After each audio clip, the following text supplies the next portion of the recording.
Сәлем достар, сіздермен бірге оңай каналы.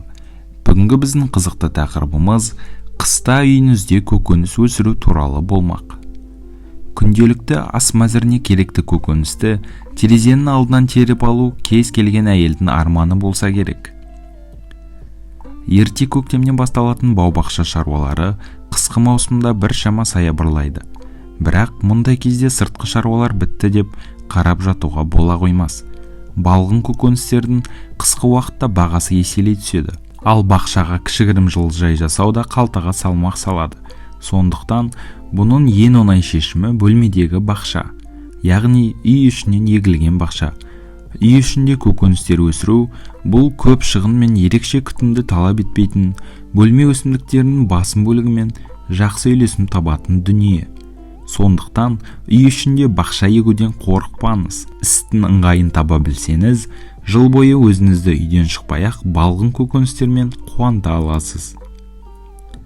Бау-бақшаны терезе алдында өсіру. Қыста терезе алдында кішігірім үй бақшасын жасау үшін алдымен мұқият дайындық қажет және келесідей заттар керек. Пластикалық контейнер, кез келген пластикалық бөтелке мен стақандар, немесе гүл құмыралары. Полиэтиленді пленка, бұл кішігірім жылыжай жасау үшін. Сапалы топырақ пен көкөністерге арналған тыңайтқыш. Ультракүлгін шам, күндізгі жарық үшін, және термометр үйдегі бақшаның температуралық жағдайын бақылау үшін. Топырақты кез келген арнайы бау-бақша дүкендерінен алуға болады. Алдын ала дайындап қойған ыдыстарды топырақпен толтырып, үстінен су құйып топырақты ылғалдандырып қою қажет. Су топыраққа жақсылап сіңіп ылғалданған соң ұрықты сеуіп немесе көшетті отырғыза беруге болады. Ұрық себілген жағдайда бетін полиэтиленді пленкамен жауып, ыдыстарды жылы жерге қою керек. Ұрық өніп шыққанша бетіндегі пленканы алуға болмайды. Өскіндер өсіп шыға бастағаннан ауа айналасын жақсарту үшін бетіндегі пленка алынады. Мұнан кейін ыдыстарды терезе алдына немесе күндізгі даланың жарығы молынан түсетін үй ішіндегі ыңғайлы жерге қойылғаны жөн. Үй ішіндегі бақшадан сапалы, мол өнім алудың негізгі кепілі уақытылы суару, тыңайтқышты толықтыру және де мол жарық. Қысқы маусымда күннің көзі аз болатындықтан қосымша жарық көзі қажет. Ұрықты егіп, оны өсіруге уақыт тапшы жағдайда дүкеннен көшетін алып қондыруға да болады. Қондырылған көшетке де жоғарыда айтылып өткендей күтім қажет. Ендігі кезекте әр көкөністі өсіруге жеке сипаттама бере кетейік. Бірінші, пияз. Көкөністердің ішіндегі ең бір егуге қолайлы, ерекше күтімді талап етпейтін, тез өсетін және кез келген астың айырылмас бөлшегі болып кеткен көк пияз. Жасыл пиязды өсіруде негізі ретінде түйінді пияз алынады. Оны тамырлап өнуі үшін бірден ыдыстағы топыраққа отырғызуға немесе жай суға салып қоюға да болады. Бастысы суға пияз толық батпай, ылғалда тек түбі ғана тұру қажет. Өйткені суға толық батқан пияз тез шіріп кетеді. Кішкентай түйінді ұрықтар тез жарамсызданғанымен өте дәмді, нәзік әрі балғын болады. Ал ірі ұрықтан алынған өнім ұзағырақ тұрғанымен жуан әрі дәмі ащылау болады. Үй жағдайында 10-15 бас пиязды қондыру үшін арнайы контейнер немесе 5 литрлік пластикалық ыдыстың жоғары бөлігін кесіп, әдемі ыдыс жасап алуға болады. Барлығын бірден отырғызуға да болмайды. Алдымен 7-9 бас, ал 2 аптадан кейін тағы да осынша бас отырғызуға болады. Осылай жыл бойы өзіңізді балғын жасыл пиязбен қуанта аласыз. Жапырақты салат. Мамандардың пікірінше үй ішінде егу үшін жапырақты салаттың 2 түрі жарайды. Олар Лолло Росса және Лолло Бионда. Алайда бұл өсімдік пиязға қарағанда күтім мен жарықты көбірек талап етеді. Өнім балғын әрі нәзік болуы үшін топырағы үнемі бір қалыпты ылғалды болуы тиіс. Қатты құрғап кету мен шектен тыс суару жапырақтың ащы болуына әкеледі. Ұрық өсіп шыққан соң арасын 1-1,5 см болатындай етіп, артық өскіндерді алып тастау қажет.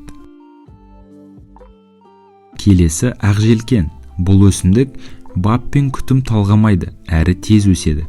Ақжелкенді бірнеше әдіспен егуге болады. Бірінші, ұрықты себу. Алдымен ұрықтарды гумиге жібітіп алып, кейіннен ыдыстағы ылғалды топыраққа себу керек.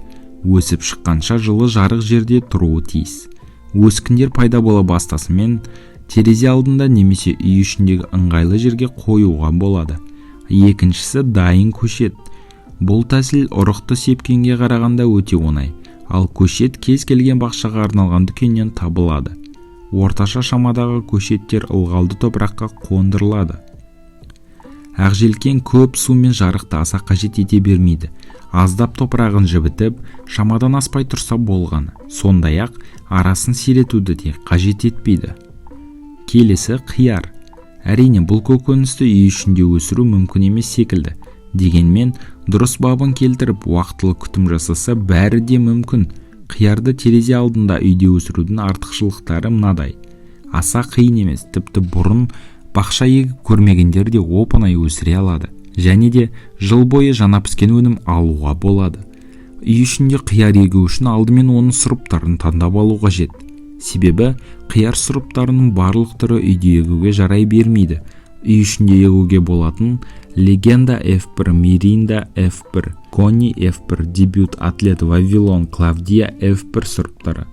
Қияр дәруменге бай әрі тез өсуі үшін үй ішінде қолайлы жағдай жасалуы тиіс. Ең алдымен жарық. Қияр жарықты жылуды өте жақсы көреді. Сондықтан табиғи жарық оларға аздық етеді. Ауа райы бұлтты кезде және қараңғылық түскеннен кейін шам жағып жарық етіп қою қажет. Жылылық. Қияр үшін плюс 20 мен 24 градус жылылық сақталу қажет. Бұдан төмен температурада өнім кеш пісіп балғындығы жойылады. Және де ылғал. Қиярдың бақшада немесе үйде егілгені болсын шөлді көтере алмайды. Міндетті түрде топырақтың ылғалдылығы қадағаланып отыруы тиіс. Және де келесі көкөніс қызанақ.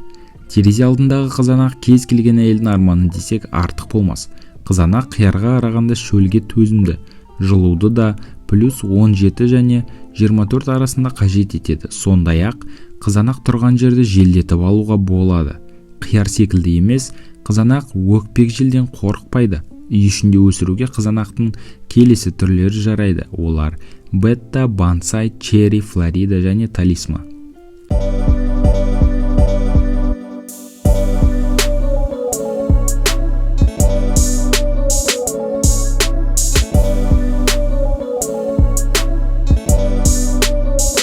Бірі. Ол артық жылу мен жарықты қажет етпейді. Үйде өсіруге арналған сұрыптары Юпитер F1 қызыл және жасыл етті өнім береді. Ода тәтті бұрыштың ең бір мол өнім беретін сұрып түрі. Ұрықты сепкеннен кейін жылыжай тәріздес бетін пленкамен жабу қажет. Өскін өніп шыққан соң тыңғылықты орналасатын топырағында тыңайтқышы мол басқа ыдысқа ауыстырылады.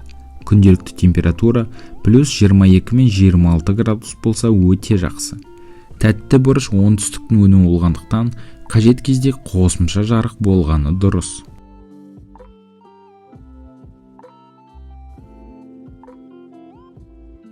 Үй жағдайында бақша өсіру мүмкін нәрсе, тек бұл үшін тыңайтып суғарған кезде шыдамдылық болса болғаны. Бұл үшін көп жылдық мол тәжірибесі бар, арнайы бағбан болудың қажеті жоқ. Бастысы үй ішінде плюс 17 мен 18 градус жылылықты ұстап тұрсаңыз болғаны. Үйде бақшаларын жайқалып, балғын өніммен қуанта берсін. Сіздермен болған 10 ай каналы.